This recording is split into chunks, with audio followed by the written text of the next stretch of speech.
Hello, I'm Jake Boudrot, Civic Journalist at Community Television. Today with me is Lois Landry, who is seeking election in the municipal election in October. So welcome, Lois. Appreciate you coming to Tell today. Great, thanks very much. I'm really grateful for the opportunity to be here. Great. Born and raised on the north side of Almadam, you spent 30 years in public education, and then you retired last year.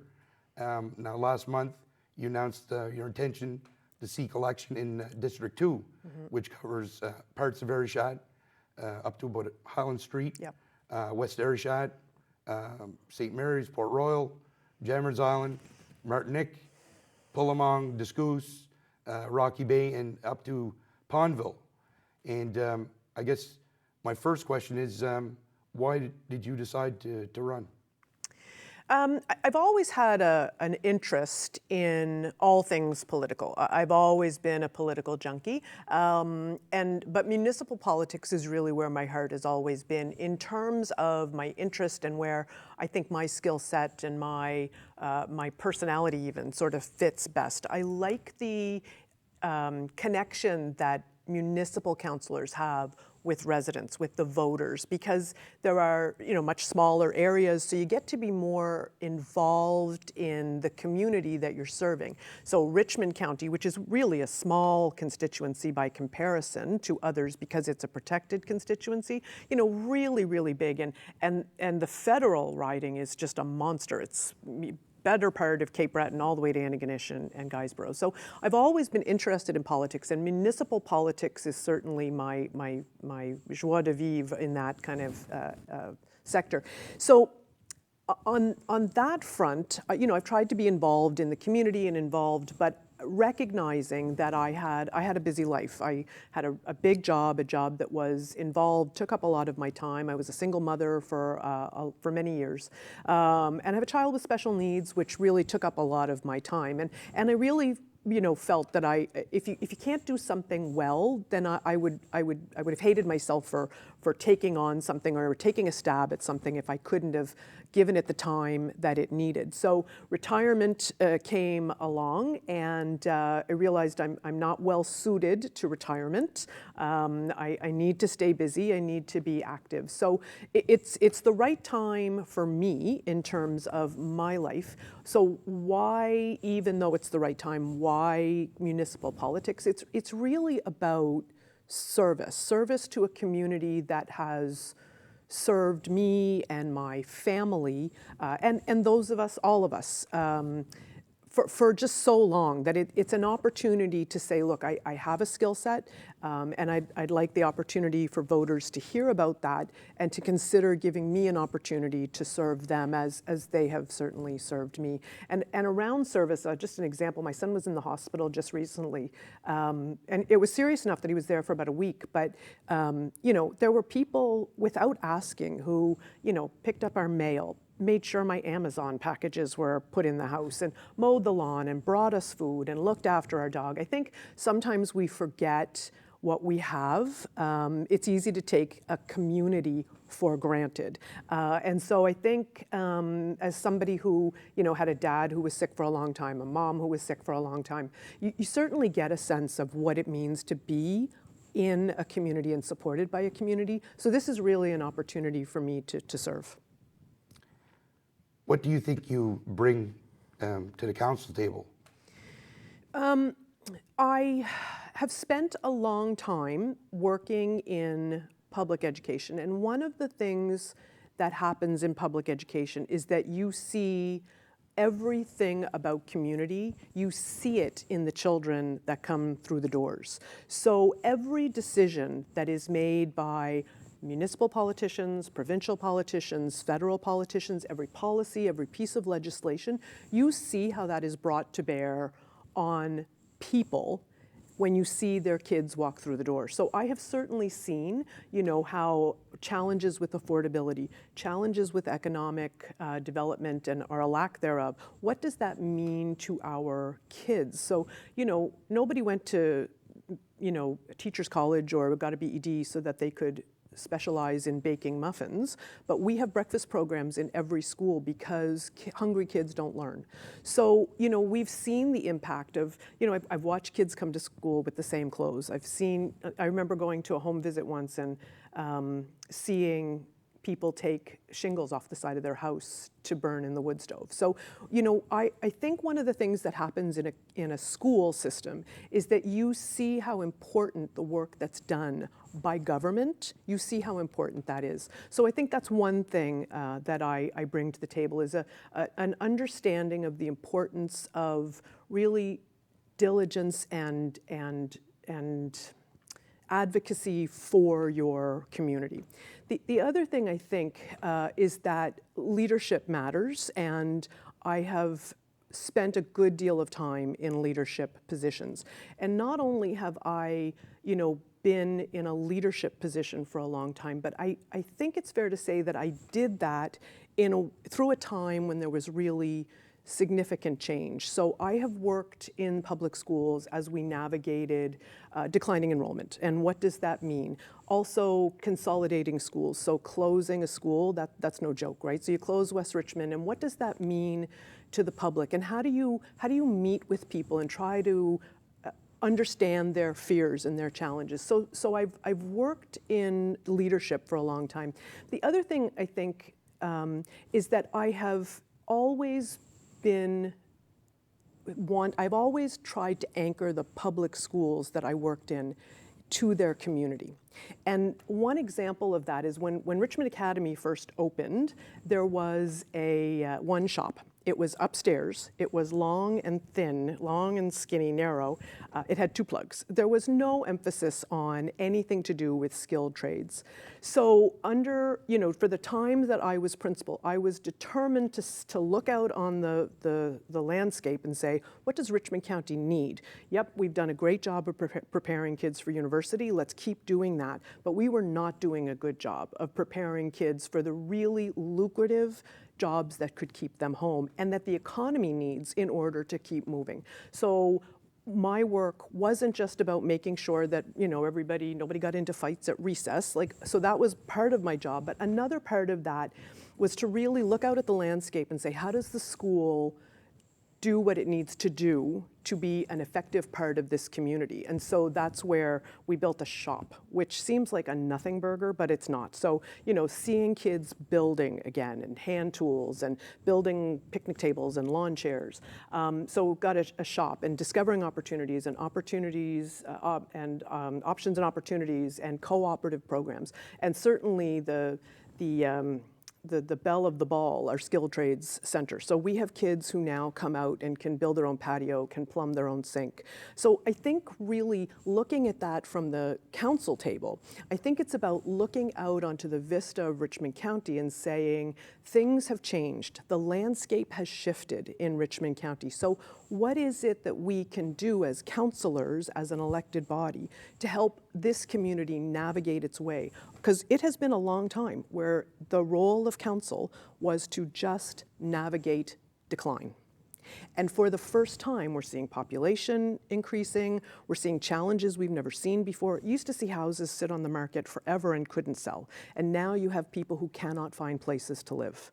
Rent is soaring. So we're seeing a shift in the landscape. And so I think my ability to navigate change and to work with folks during those really important shifts, I think that's a skill set that I look forward to bringing to bear at the council table. As you see it, what are the big issues facing the municipality, and if elected, what are your priorities? So so I think in broad strokes, like I've been, as I go out, and now that I'm a declared candidate, and early for sure, but it certainly facilitates some conversation. So you go to a bingo or you go to a craft fair or whatever, and people say, oh, you're running. And so you start to have those conversations already on the doorsteps and in those public venues. I think folks are interested in representation. And I don't mean to say that they've been poorly represented before. I don't mean that.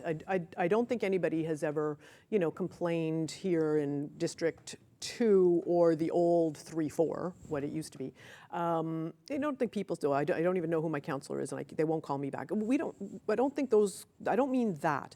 But I think people are starting to ask questions about what is the role of municipal councillors as the foundation of our community shifts a little bit. So I've had this conversation many, many times in the last just week alone. You know, you're looking at a community that just came through a global pandemic. And prior to the pandemic, we had an aging community made up of a ton of volunteers at the, upper ages, older folks in the community, mostly seniors, who have been really holding the community and pushing it forward. And so COVID comes along and everybody goes home. We shut our doors, everybody, goes to their respective corners and stays there. And once the veil of that lifted, I think there were some folks who said, well, I did my time. I'm out now. I'm going to let the younger crowd kick in. And I know there's been some criticism about youth, and I bristle a little bit at that, to be honest, because back when you and I were kids, we probably didn't have loads of jobs looking for us, right? So we did volunteer more because that was how we built a resume, to be perfectly honest. Right now, kids can work 40, 50 hours a week. We have kids working 40, 50 hours a week at going to high school. So, and nobody at Superstore or Sobeys is getting any summer vacation if we don't have students working, right? So the landscape has shifted in terms of what our community is, and we've got people coming in for the first time. They're looking for ways to become a part of the community.